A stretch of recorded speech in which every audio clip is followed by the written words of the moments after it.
Sa kasalukuyan, patuloy pa ring iiral ang mainit na hangin mula sa dagat Pasipiko sa malaking bahagi ng ating kapuluan. Ito pa rin yung magdadala ng mga isolated na mga pag-ulan, mga pagkidlat at pagkulog, lalo na dito sa may eastern section ng Southern Luzon, Visayas at Mindanao.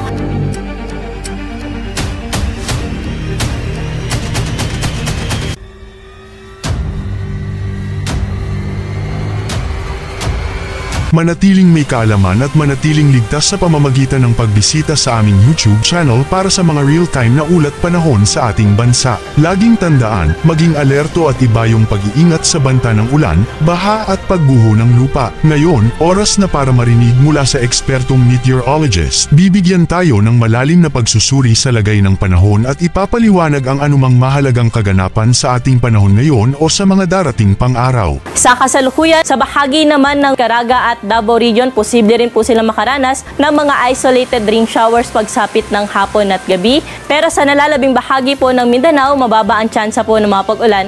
Dumako naman po tayo sa Visayas na kung saan wala po tayo naasahan na malawakang mga pag-ulan dyan. Generally, maaliwalas yung panahon lalo na sa umaga hanggang tanghali. Sa Eastern Visayas, posible po sila makaranas ng mga thunderstorms sa hapon at sa gabi. At para po sa magiging lagay na ating panahon Luzon ay makakaranas ng maaliwalas na panahon.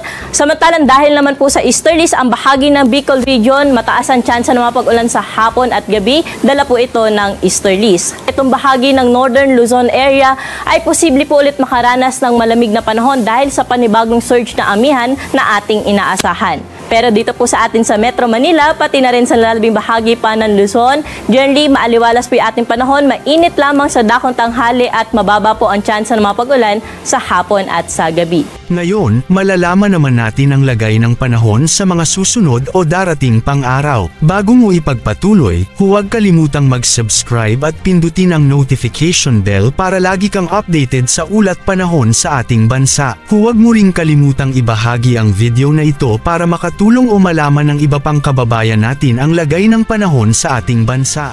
At para po sa ating 3-day weather outlook sa mga pangunahing syudad ng ating bansa, sa Kabisayaan na kung saan by Friday hanggang Saturday, partikular na po sa Tacloban, mataas po ang tsansa na mga isolated na mga pag-ulan po dyan. Pero sa Metro Cebu at sa Iloilo, generally fair weather condition po inaasahan natin for the next 2 days o hanggang Sabado. Pero pagdating po ng Linggo, dahil sa panibagong bugso ng amihan, posible po sila makaranas na mga pag-ambon o may hinang mga pag-ulan. Dala nga po ito ng northeast monsoon. Sa Tacloban, 25 to 32 degrees agwat ng temperatura. Samantalang 32 degrees din ang maximum temperature sa Iloilo at sa Metro Cebu. Dumako na po tayo sa bahagi ng Palawan na kung saan 25 to 32 degrees Celsius yung inaasahan natin magiging agwat ng temperatura. Samantalang aabot naman sa 33 degrees ang maximum temperature sa bahagi ng Kalayaan City. Dito po sa Metro Manila o sa buong bahagi po ng Luzon, dahil sa inaasahan natin na panibagong bugso ng amihan, ay generally magiging malamig po ulit yung ating madaling araw hanggang sa umaga po yan. Pero sa tanghali, mainit pa rin yung panahon na ating naasahan at may mababang tsansa lamang po tayo ng mga pag-ulan na inaasahan sa maghapon.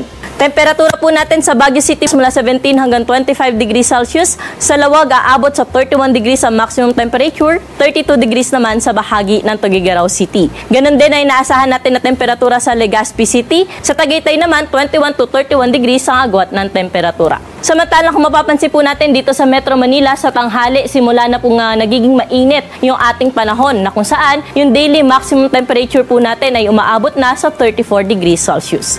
Dumako naman po tayo sa mapangunahing syudad sa bahagi ng Mindanao na kung saan wala po tayong naasahan na weather systems na posible po makaapekto dyan na magdudulot ng malawakang mga pag-ulan. Kaya generally fair weather condition din po yung ating naasahan, partikular na sa Metro Davao, Cagayan de Oro at Zamboanga City.